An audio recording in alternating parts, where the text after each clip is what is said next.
ევროკომისიის პრეზიდენტმა დავოსის მსოფლიოს ეკონომიკურ ფორუმზე სიტყვით გამოსვლის დროს პირობა დადო, რომ ეკონომიკა მისი მეორე ვადის თხის წესრიგში მთავარი საკითხი იქნება. საინტერესოა, რამდენად სიცოცხლისუნარიანია ეს გეგმა და რომელი სამი ფაქტორი აფერხებს ევროპის წინსვლას. მე შევხვდი კრისტალინა გეორგიევას, საერთაშორისო სავალუტო ფონდის მმართველ დირექტორს და ვესაუბრე ეკონომიკაზე, ევროპის კონკურენტუნარიანობასა და დონალდ ტრამპზე.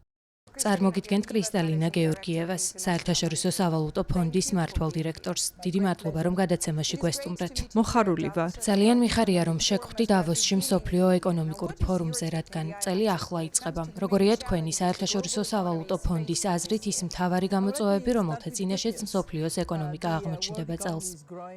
მოდი კარგი ამბით დავიწყოთ. მსოფლიო ეკონომიკა განუხრელად იზრდება. ჩვენი პროგნოზით წელს და მომავალ წელსაც ზრდა 3.3% იქნება. ინფლაცია მცირდება.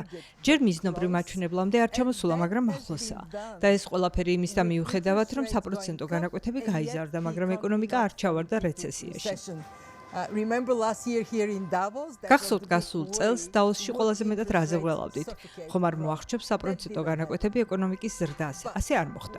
მაგრამ როდესაც მხოლოდ 3.3%-იან ზრდას აღწევ, როგორც ვხედავთ, ძალიან დიდი სხვაობაა ეკონომიკის შემოსავლებს შორის. ამერიკის შეერთებული შტატები ძალიან კარგად მიდის. ჩვენ ამერიკის ზრდის პროგნოზი 0.5 პუნქტით გავზარდეთ, მაშინ როცა ევროპა სტაგნაციაშია. ჩვენ ცოტათი შევამცირეთ ევროპის ზრდის პროგნოზი. განვითარებადი ბაზრების უმეტესობაც არ არის საუკეთესო ფორმაში. რა უშლით ხელს?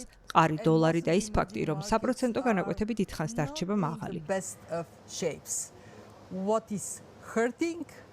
Strong dollar and prospects for interest rates to stay a bit higher for longer.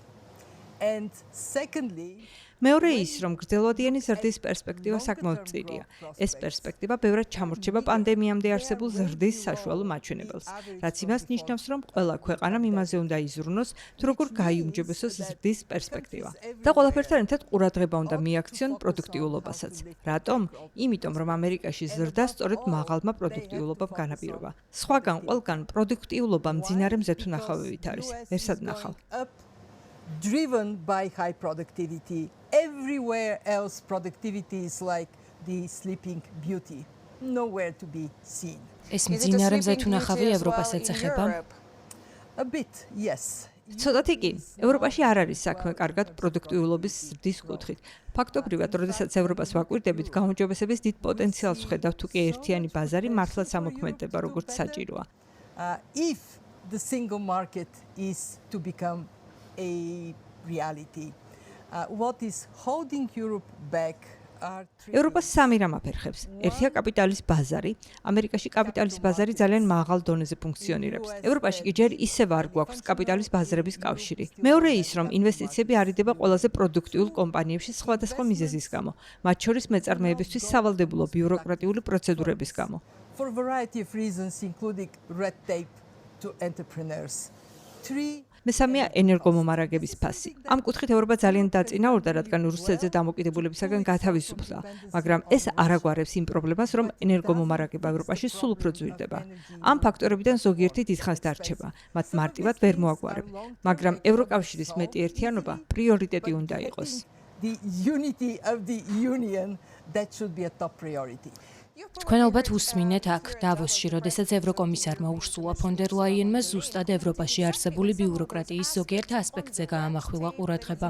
თუმცა მისი მთავარი გზავნილი სწორედ იმას ეხებოდა, თუ როგორ უნდა გახდეს ევროპა უფრო კონკურენტუნარიანი ახალი გლობალური წესრიგის ფონზე.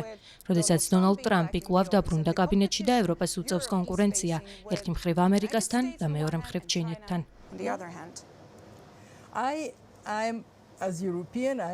მე როგორც ევროპას მტკიცედ მჯერა, რომ ევროპას შეუძლია იყოს უფრო კონკურენტუნარიანი. უბრალოდ უნდა გააკეთოს ის, რაც კარგად ვიცით, რომ გასაკეთებელია. გამოქვეყნდა მარიო დრაგის ანგარიში ევროპაზე დიდი ყურადღება დაეთმო 800 მილიარდი ევროს ინვესტიციას. დიახ, ეს მნიშვნელოვანია, მე პირადად ვფიქრობ, რომ მთავარი აქცენტი ერთიან ბაზარზე უნდა გაკეთდეს. უნდა დასრულდეს ბანკებისა და კაპიტალის ბაზრების კავშირის შექმნა, რადგან თქვენი დანაზოგი, ევროპელების დანაზოგი ამერიკაში მიფრინავს, იმიტომ რომ მათი ბაზარი უფრო მუმგებიანია და თანაც დიდი მარჟით. სანამ ადგილობრივი დანაზოგის დაბანდება არ ხდება ყველაზე დინამიურ კომპანიებში, მანამ ევროპას ძალიან გაუჭირდება კონკურენტუნარიანობის ამაღლება განხილვის დასახულ მიზანს მიაღწიოს. ეს შესაძლებელია. ამას სჭირდება კონცენტრირება. It would be really hard for Europe to achieve that objective of high competitiveness. It is possible, it demands focus. I was thrilled. მე ძალიან მომეწონა, როდესაც ევროკომისიის პრეზიდენტმა თქვა, რომ კონკურენტუნარიანობა პრიორიტეტია. ასეც უნდა იყოს. It has to be. რამდენად აფიქრებს საერთაშორისო სავალუტო ფონდს გლობალური ზრდის და ამ სტიმულის შენარჩუნების საკითხი იმის გათვალისწინებით, რომ შესაძლოა ამერიკის ახალმა ადმინისტრაციამ ახალი უზარმაზარი ტარიფები დაგვიწესოს. ეს ხომ ყველგან დააზიანებს როგორც მთლიანად ვაჭრობას, ისე ეკონომიკის ზრდას საბოლოო ჯამში.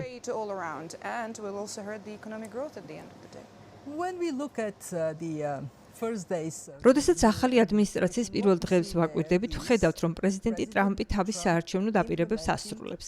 და ჩვენ ძალიან ფრთხილად უნდა ვიყოთ, რომ მხოლოდ ამის ერთ ასპექტზე არ გავამხვილოთ ყურადღება. ჩვენ ვაკვირდებით პოლიტიკური რეფორმის 4 დიდ ბლოკს, რომლებიც ემსახურება კონკურენტუნარიანობასა და ეროვნულ უსაფრთხოებას. ესენია ვაჭრობა, გადასახადები და საჯარო ხარჯები, დერეგულაცია და ემიგრაცია. ჩვენ დავაკვირდებით ამ ყველაფრის საერთო ეფექტს, როდესაც აამოქმედებენ. იმასაც შევხედავთ, როგორ გაიმეორებენ მსოფლიოს დანარჩენი ქვეყნები ზოგიერთ რეფორმას ან როგორი რეაქცია ექნებათ მათზე. და მხოლოდ ამის მერე გვეცოდინება მისი საერთო ეფექტი გლობალურ ეკონომიკაზე. The rest of the world adopts some of them or reacts to some of them, and then we would know the total impact on the global economy. Right now, ამ წუთას მხოლოდ იმის თქმა შემიძლია, რომ მოკლევადი ამ პერსპექტივაში დადებით ეფექტს ველოდებით ამერიკის ეკონომიკაზე. როდესაც ამერიკაში საქმე კარგად მიდის, ეს ფაქტობრივად მსოფლიოს სხვა ქვეყნებსაც აძლევს სარგებელს, თუმცა დამატებით სირთულეებსაც უქმნის მათ სწორედ ტარიფის გამო, რომელიც თქვენ ახსენეთ, და ასევე მყარი დოლარის გამო. და მე ვფიქრობ, რომ პოლიტიკოსები არავითარ ყურადღებას არ აქცევენ იმას, თუ რისი გაკეთება შეუძლიათ თავად საკუთარი კონკურენტუნარიანობის გასაუმჯობესებლად. რა შეიძლება გააკეთონ, რომ გააუმჯობესონ ზრდის პერსპექტივა? What can they do to lift up their prospects for growth? როგორ გგონიათ, ასეთ შემთხვევაში ხომ არ აღმოჩნდებით ისეთ ვითარებაში, როდესაც ტარიფს საპასუხო ტარიფით დაუპირისპირდებიან ყოველი მხრიდან. თუ განიხილავთ ასეთ პროგნოზს? This is very possible. We look სავსებით შესაძლებელია. ჩვენ თვალი გადავავლეთ ისტორიას და გამოცდილება გვაჩვენებს, რომ როდესაც ერთი ქვეყანა პროტექციონისტულ ზომას უწესებს სხვა ქვეყანას ერთი წლის განმავლობაში 75%-ია იმის ალბათობა, რომ ის ქვეყანაც იმავე ზომით უპასუხებს. ასე რომ სავარაუდოდ ასეც მოხდება. თუმცა იმედი გვაქვს, რომ უფრო მეტ ყურადღებას მიაქცევენ შიდა პოლიტიკას, თანამშრომლობასა და ვაჭრობას, რომელიც შესაძლოა უფრო გაიხსნას ამ ახალი ვითარების გამო. we are hoping to see is more attention to domestic policies and also collaboration and trade that may open up because of this new situation. I look at the მე ვაკვირდები აზიის ქვეყნებს. ისინი ახლა უფრო მეტად აცნობიერებენ, რომ უნდა დაფიქრდნენ, თუ როგორ გაზარდონ ვაჭრობა ერთმანეთს შორის. მე ვაკვირდები, თუ რა შესაძლებლობები აქვს ევროპას, გავიდეს სხვა ბაზრებზე. კიდევ რა შეიძლება გაკეთდეს? ჩემი აზრით, დროთა განმავლობაში გამოჩნდება, რომ ვაჭრობა მდინარეს გავს. ვერ შეაჩერებ. თუ ის დაბრკოლებას წაწყდება, უბრალოდ ირგვლივ შემოუვლის. ნახავთ თუ არა საპასუხო მოქმედებებს? ნახავთ. იმის თქმა მინდა, რომ შესაძლოა ეს არ იყოს ყველაზე გონივრული გადაწყვეტილება შეჯიბრება ქანცის გაწყვეტამდე. მაგრამ მოდით დაველოდოთ, თუ რა რეაქცია ექნებათ ქვეყნებს. კიდევ ერთხელ მინდა გავიმეორო ისიც, რომ როდესაც ერთი კარი იხურება, მეორე იღება. ისევ და ისევ მინდა ყურადღება გავამახვილო იმაზე, რომ უამრავი რამ შეიძლება გააკეთოს ქვეყნამ პროდუქტიულობის სასამაღლებლად, წავიდეს რისკზე და გავიდეს ზრდაზე, რაც ჯერ არ გაკეთებულა. გააკეთეთ ეს.